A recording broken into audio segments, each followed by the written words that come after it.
श्री शिवाय नमस्तुभयम। दोस्तों, आप सभी लोग जानते हैं कि 22 अक्टूबर 2025 यानी बुधवार को पड़ रही है कार्तिक महीने की शुक्ल प्रतिपदा तिथि और गोवर्धन पूजा।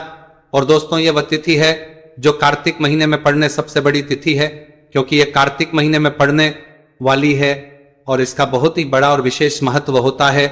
पूज्य गुरुजी ने कहा है कि अगर कभी भी मौका लग जाए और कार्तिक महीने की गोवर्धन पूजा बुधवार को पड़ जाए तो आप लोगों को सातहरा दूर्वा का उपाय तो अवश्य ही करना चाहिए। इन दोनों का संयोग बहुत ही कम आता है। इसी के साथ में गुरुजी ने अपनी शिव पुराण कथा में बताया है कि इस दिन आपको सात दुर्वा का उपाय तो आपको अवश्य ही करना चाहिए, क्योंकि ऐसा दिन पूरे साल में सिर्फ एक ही बार आता है।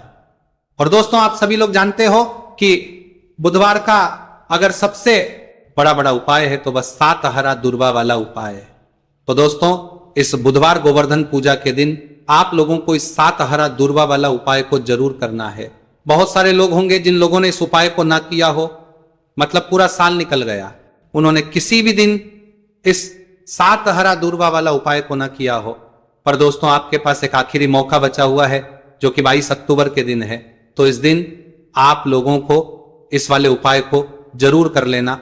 भले ही आपने पूरे महीने भर इस उपाय को ना किया हो, पर अगर आपने इस कार्तिक महीने के बुधवार गोवर्धन पूजा के दिन अगर इस वाले उपाय को कर लिया तो आपको इस उपाय को करने का वह फल मिलेगा जिसकी आपने कभी कल्पना भी नहीं करी होगी। इसीलिए आप लोग इस वाले उपाय को एक बार जरूर कर लेना है, ताकि आप लोगों के हाथ से यह मौका ना जा सके और आपको इस उपाय को करने का फल मिल सके। दोस्तों, यह उपाय पंडित जी ने अपनी अभी शिव महापुराण की कथा में बताया है, जिस उपाय को आज हम आपको बहुत अच्छे से समझाने वाले हैं। इस वीडियो को देखने के बाद इस उपाय को समझने के लिए आपको कोई और वीडियो को देखने की जरूरत नहीं पड़ेगी। तो चलिए दोस्तों, उपाय को शुरू करते हैं।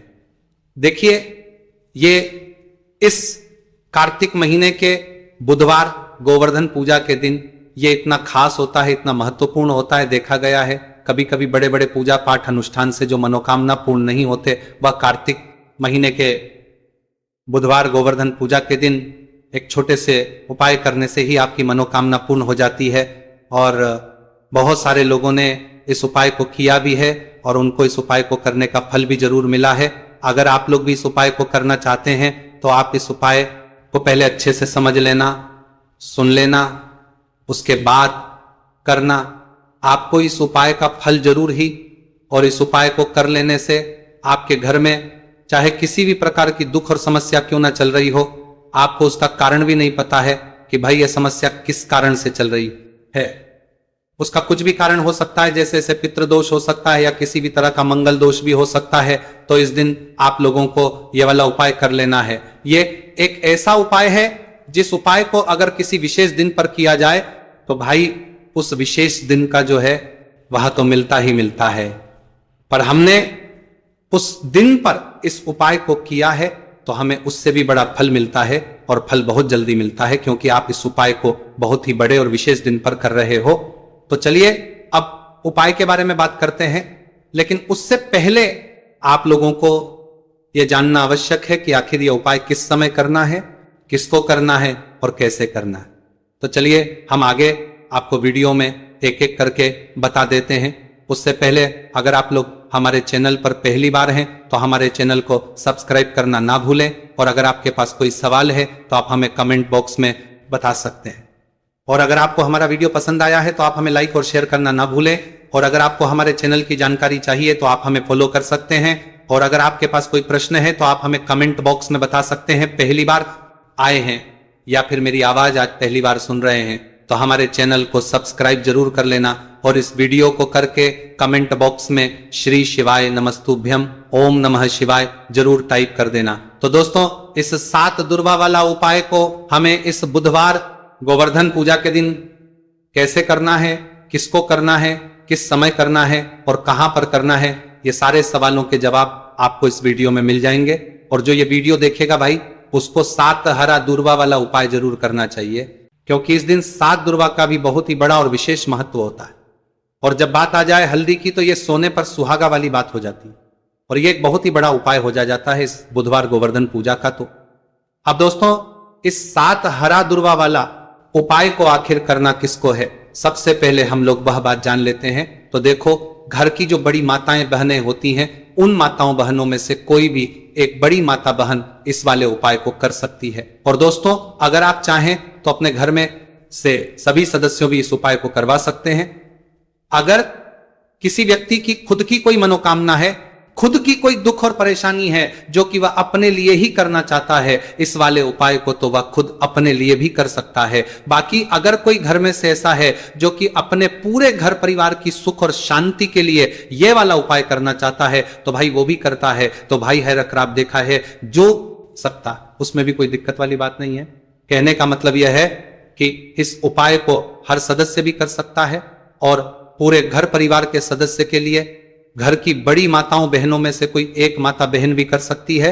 माताएं बहनें अगर घर में बड़ी माताओं बहनों में से कोई एक माताओं बहनें से कोई बड़ी माताओं बहनें कोई बात में लेके उपस्थित ना हो या वह यह वाला उपाय ना कर पा रही हो, तो फिर घर का कोई बड़ा सदस्य भी इस 7 हरा दूर्वा वाला उपाय को कर सकता है, चाहे फिर वह पुरुष ही क्यों ना हो, उसमें कोई भी दिक्कत वाली बात नहीं है।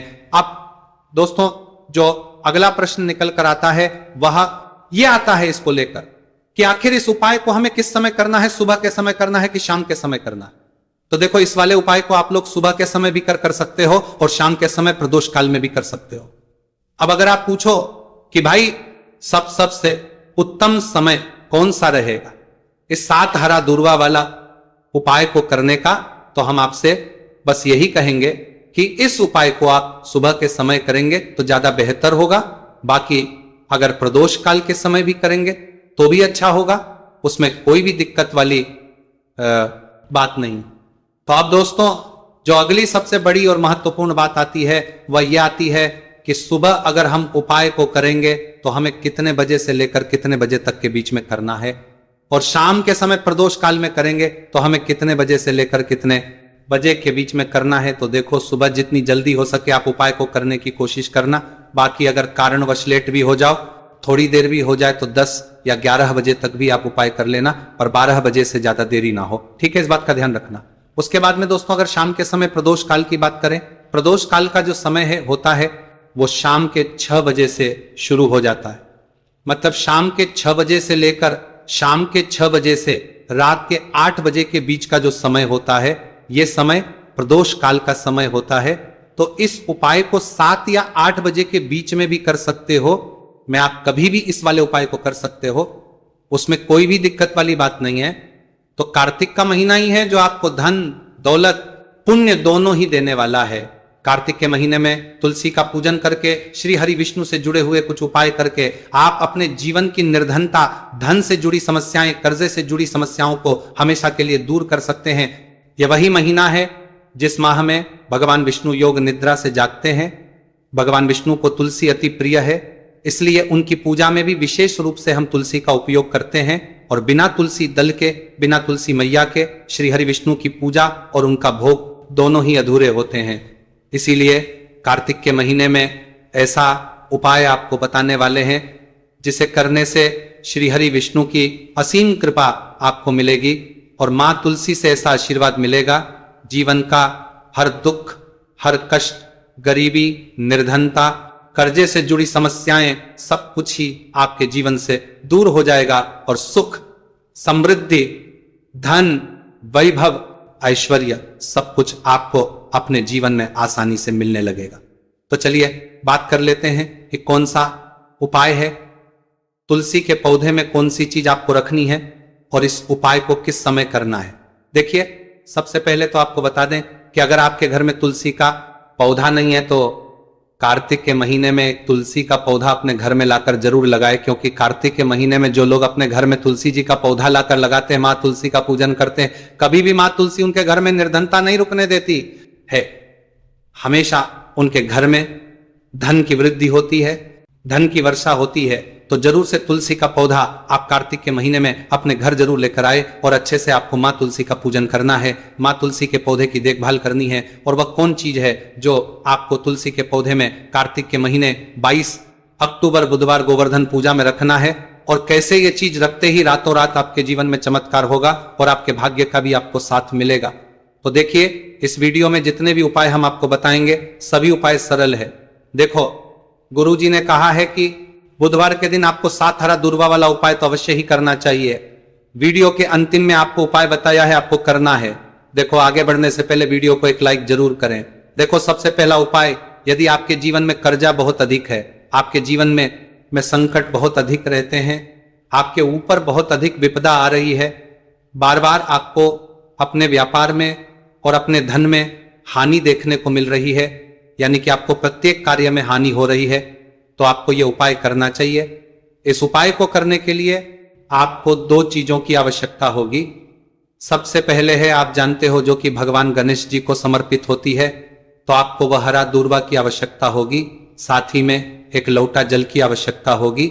और आप जब भी उपाय को करें, जिस दिन भी आपको करें, तो आपको प्रातः कल सुबह सुबह ही सुबह वह करना है।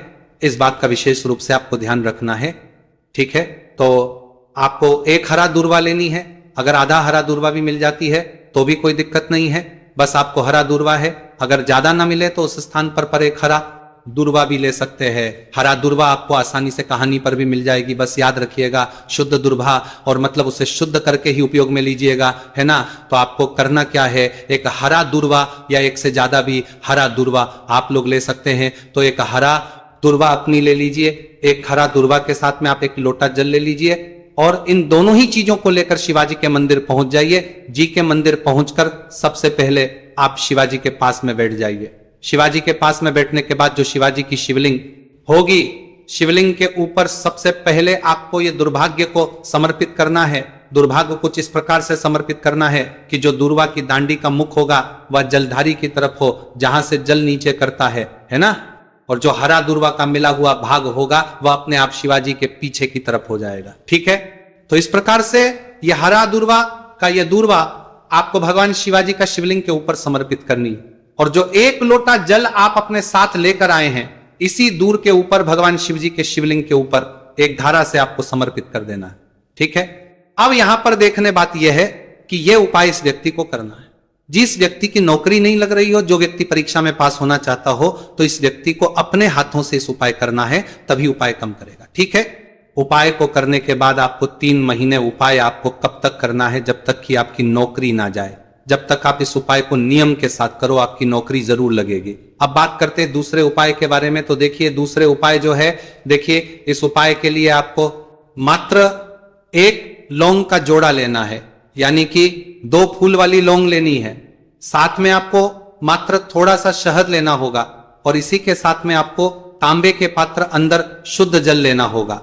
अब देखिए, इन सभी सामग्रियों को लेकर के आपको भगवान शिव के मंदिर में पहुंच जाना है। देखिए, यह उपाय आप सुबह से लेकर शाम तक कर सकते हैं। तो वह सबसे पहले तो आपके पास जो 2 फूल वाली लौंग हैं, उन्हें आपको शहद के अंदर अच्छे से डुबो है, यानी कि दोनों लौंग पर आपको अच्छे से शहद का लेपन कर देना है। अब आपको जो आपके पास एक लौटा जल है, सबसे पहले तो उसे शिवलिंग पर धीरे धीरे समर्पित करना है, और श्री शिवाय नमस्तुभयम इसका जाप करते हुए समर्पित कर देना है। अब आपके पास जो 2 फूल वाली लौंग है शहद से, उसे आपको शिवलिंग पर अर्पित करना है, और आपको प्रार्थना करनी है कि जीवन में जो रोग की स्थिति है वह समाप्त हो, जीवन के जो संकट और समस्याएं हैं वह सभी समाप्त हो, जीवन से जो कर्ज की समस्या है वह समाप्त हो। इस प्रकार से प्रार्थना करते हुए ये जो 2 फूल वाली लौंग ही शहद संयुक्त इस आपको शिवलिंग पर अर्पित कर देनी है। आपकी जो भी समस्या होगी इस बुधवार के दिन अवश्य ही समाप्त हो जाएगी। तो इस प्रकार से आपको पहला उपाय करना है। अब हम बात कर लेते हैं दूसरे उपाय के बारे में। देखिए, यह उपाय आपके लिए सर्वश्रेष्ठ होने वाला है। देखिए, इस उपाय है खंडित नहीं होने चाहिए, इस बात का ध्यान रखिए। और इसी के साथ में आपको एक तांबे के पात्र के अंदर अपने घर से शुद्ध जल ले लेना है। अब दोस्तों, इन सभी सामग्रियों को लेकर के आपको सीधे पहुंच जाना है भगवान शिव के मंदिर में। देखिए, इस उपाय को भी आप सुबह भी कर सकते हैं और शाम के समय में भी कर सकते हैं। दोस्तों, इन सकते देखिए, भगवान शिव के मंदिर में पहुंचने के बाद आपके पास जो 5 हरे मूंग हैं, उनमें से पहला जो हरा मूंग है, आपको शिवलिंग के सामने जो नंदी महाराज होते हैं और उनका जो पैर उठा हुआ होता है, वहां पर आपको पहला हरा मूंग समर्पित करते हैं और आपको इसका जाप कर लेना है। फिर आपको दूसरा हरा मूंग लेना है और शिवलिंग पर जो श्री गणेश जी वाला स्थान होता है वहां पर आपको यह दूसरा हरा मूंग समर्पित कर देना है, यानी कि शिवलिंग के सीधे तरफ आपको यह दूसरा हरा मूंग समर्पित करना है। और फिर आपको ओम गण गणपते नमः या फिर ओम श्री गणेशाय नमः इसका जाप कर लेना है। तीसरा, हरा मूंग का दाना आपको भगवान शिव की सबसे प्रिय पुत्री माता अशोक सुंदरी वाले स्थान पर समर्पित करना। शिव की जो जलाधारी होती है, जहां से जल बह करके आता है, उसी जलाधारी के बीच में जो कहीं कहीं उठी हुई लाइन होती है सांप की आकृति के रूप में, वहीं पर आपको तीसरा हरा मूंग समर्पित करना है और फिर आपको ओम नमः शिवाय इसका जाप कर लेना है। अब दोस्तों, चौथा जो हरा मूंग है उसे आपको भगवान कार्तिकेय जी का जो स्थान होता है शिवलिंग पर, वहां पर आपको यह चौथा हरा मूंग का दाना समर्पित कर देना है और आप ओम नमः शिवाय इसका जाप कर लेना है। अब दोस्तों, आपके पास जो पांचवा और अंतिम हरा मूंग बचा हुआ है उससे जल के पात्र के अंदर डाल देना है और इस हरे मूंग से युक्त जल से आपको भगवान शिव के शिवलिंग का अभिषेक कर देना है। जल आपको बिल्कुल धीरे धीरे समर्पित करते जाना है और लगातार आपको शिव महापुराण के मूल श्री शिवाय नमस्तुभयम इसका जाप करते रहना है। फिर आपको शिवलिंग के आगे बैठकर, यदि आप अपने बच्चों के लिए यह उपाय कर रहे हैं, यदि आप अपने बच्चों की बुद्धि ज्ञान और विवेक के लिए उपाय कर रहे हैं तो उसके लिए आपको प्रार्थना कर लेनी है, या फिर व्यापार में वृद्धि करने के लिए यह उपाय कर रहे हैं तो उसकी कामना करते हुए आपको प्रार्थना कर लेनी है, या फिर अपनी नौकरी के लिए कर रहे हैं, या फिर अपने इंटरव्यू के लिए, या फिर धन की प्राप्ति के लिए कर रहे हैं। जिस भी कामना के लिए आप उपाय कर रहे हैं उसे परिपूर्ण करने के आपको महादेव से प्रार्थना कर लेनी है और फिर आपको वापस अपने घर आ जाना है। पूज्य गुरु जी ने कहा है कि जो भी व्यक्ति इस उपाय को कर लेता है तो यकीन मानिए आपके जीवन की जो सारे संकट, कष्ट और बाधाएं ही वह सभी समाप्त होंगे। अब हम बात करते हैं अगले उपाय की। इस उपाय के लिए आपको एक दीपक लेना है। दीपक आप मिट्टी का भी ले सकते हैं और शुद्ध आटा मढ़कर उसका दीपक भी आप तैयार कर सकते हैं। अंदर गोल बाती का प्रयोग करना है और दीपक के अंदर आपको शुद्ध घी का प्रयोग करना है। इसी के साथ में आपको मात्र एक फूल वाली लौंग लेनी होगी। अब ये एक दीपक और एक फूल वाली लौंग लेकर के सीधा आपको पहुंचना होगा बरगद के वृक्ष के वहां पर। देखिए, सबसे पहले तो आपके पास जो एक फूल वाली लौंग है उससे आपको बरगद के वृक्ष की जड़ में समर्पित करना है। देखिए, अगर आपके जीवन में कोई भी बड़ा संकट आने वाला है